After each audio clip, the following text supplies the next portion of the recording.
ಎಲ್ರಿಗೂ ನಮಸ್ಕಾರ. ಇವತ್ತು ತುಂಬಾ ರುಚಿಯಾದ ಹೆಲ್ದಿಯಾದ ಪುದೀನ ಮತ್ತು ಟೊಮೊಟೊ ಚಟ್ನಿ ಯಾವ ರೀತಿ ಮಾಡೋದಂತ ತೋರಿಸ್ತಿದ್ದೀನಿ. ಬಿಸಿ ಬಿಸಿ ಅನ್ನಕ್ಕೆ, ಚಪಾತಿ, ರೊಟ್ಟಿ ಎಲ್ಲದಕ್ಕೂ ಸೂಪರ್ ಆಗಿರುತ್ತೆ ಮತ್ತು ಝಟ್ಪಟ್ನಲ್ಲಿ ಮಾಡ್ಕೋಬೋದು. ನಿಮ್ಗೆ ಏನಾದರೂ ಪಲ್ಯ ತಿಂದು ಬೋರ್ ಆಗಿದ್ದರೆ ಈ ಚಟ್ನಿನ ಖಂಡಿತ ಒಂದು ಸ್ವಲ್ಪ ಟ್ರೈ ಮಾಡಿ ನೋಡಿ. ತುಂಬಾ ಸುಲಭವಾಗಿ ಮಾಡ್ಕೋಬೋದು. ಮತ್ತು ಈ ಹೆಲ್ದಿ ರೆಸಿಪಿ ನಿಮಗೆ ಸ್ವಲ್ಪನಾದರೂ ಇಷ್ಟ ಆಗಿದರೆ ಒಂದು ಲೈಕ್ ಮಾಡೋದು ಮಾತ್ರ ಮರಿಬಾರ್ದು. ಬಿಸಿ ಬಿಸಿ ಅನ್ನಕ್ಕೆ ಈ ಚಟ್ನಿ ಮತ್ತು ಮೇಲೆ ಒಂದು ಚಮಚ ತುಪ್ಪನ ಹಾಕ್ಕೊಂಡು ತಿಂದು ನೋಡಿ, ತುಂಬಾ ರುಚಿಯಾಗಿರುತ್ತೆ. ನೋಡಿ, ಈ ಹೆಲ್ದಿ ಪುದೀನ ಟೊಮೆಟೊ ಚಟ್ನಿ ಮಾಡೋದಕ್ಕೆ ಮೊದಲಿಗೆ ನಾನಿಲ್ಲಿ ಒಂದು 4ರಿಂದ 5 ಟೊಮೆಟೊನ ಕಟ್ ಮಾಡಿ ಇಟ್ಕೊಂಡಿನಿ ಮತ್ತು ಒಂದು ಅರ್ಧ ಸೂಡಾಗುವಷ್ಟು ಪುದೀನ ಸೊಪ್ಪು ತೊಗೊಂಡಿದ್ದೀನಿ. ಸೊ ಇವಾಗ ಮೊದಲಿಗೆ ಕಡಾಯಿನಲ್ಲಿ ಒಂದು ಸ್ವಲ್ಪ ಎಣ್ಣೆ ಬಿಸಿ ಮಾಡ್ಕೊತಿದ್ದೀನಿ. ಎಣ್ಣೆ ಬಿಸಿ ಆದಮೇಲೆ ಒಂದು ಚಮಚ ಜೀರಿಗೆ ಮತ್ತು ಬೆಳ್ಳುಳ್ಳಿ ಸೇರಿಸ್ತಿದ್ದೀನಿ. ಇಲ್ಲಿ ನಿಮಗೆ ಬೆಳ್ಳುಳ್ಳಿ ಇಷ್ಟ ಇಲ್ಲ ಅಂದರೆ ಸ್ಕಿಪ್ ಕೂಡ ಮಾಡ್ಬೋದು. ಮತ್ತು ಖಾರಕ್ಕೆ ತಕ್ಕಂತೆ ಹಸಿಮೆಣಸಿನ್ಕಾಯಿ ಸೇರಿಸ್ತಿದ್ದೀನಿ. ನಿಮಗೆ ಖಾರ ಜಾಸ್ತಿ ಬೇಕಿದ್ದರೆ ಜಾಸ್ತಿ ಕ್ವಾಂಟಿಟಿದಾಗ ಕೂಡ ಹಾಕೋಬೋದು ನೀವು. ಇಲ್ಲಿ ನಾನು ಸ್ವಲ್ಪ ಹಾಕೊಂಡಿನಿ ಇಲ್ಲಿ ಮೆಣಸಿನ್ಕಾಯಿ. ಇವಾಗ ಸ್ವಲ್ಪ ಎರಡು ಹುರ್ಕೊಂಡಾದ್ಮೇಲೆ ನಾನಿಲ್ಲಿ ಒಂದು ಅರ್ಧ ಕಪ್ ಆಗುವಷ್ಟು ಶೇಂಗಾ ಬೀಜ ಸೇರಿಸ್ತಿದ್ದೀನಿ.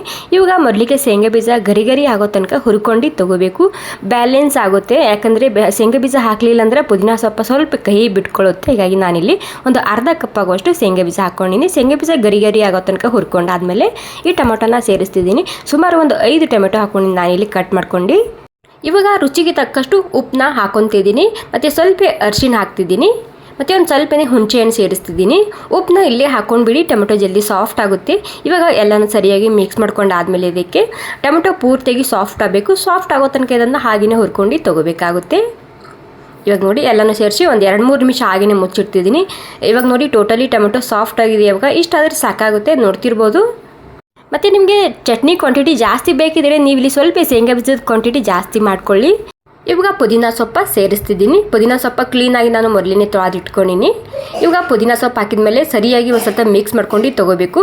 ಮತ್ತು ಪುದೀನ ಸೊಪ್ಪಿಂದು ವಾಸ ಪೂರ್ತಿಯಾಗಿ ಹಸಿ ವಾಸ ಹೋಗಬೇಕು. ಅಲ್ಲಿ ತನಕ ಇದನ್ನು ಹಾಗೆಯೇ ಹುರ್ಕೋಬೇಕಾಗುತ್ತೆ. ಫ್ರೆಶ್ ಆಗಿದಂತಹ ಪುದೀನ ಸೊಪ್ಪಿದೆ ಇದು. ಇವಾಗ ನೋಡಿ ಎಲ್ಲ ಸೇರಿಸಿ ಸರಿಯಾಗಿ ಮಿಕ್ಸ್ ಮಾಡ್ಕೊಂಡು ಆಗಿದೆ. ಇವಾಗ ಲೋ ಫ್ಲೇಮ್ದಲ್ಲಿ ಒಂದು 2-3 ನಿಮಿಷ ಹಾಗೆಯೇ ಮುಚ್ಚಿಡ್ತಿದ್ದೀನಿ.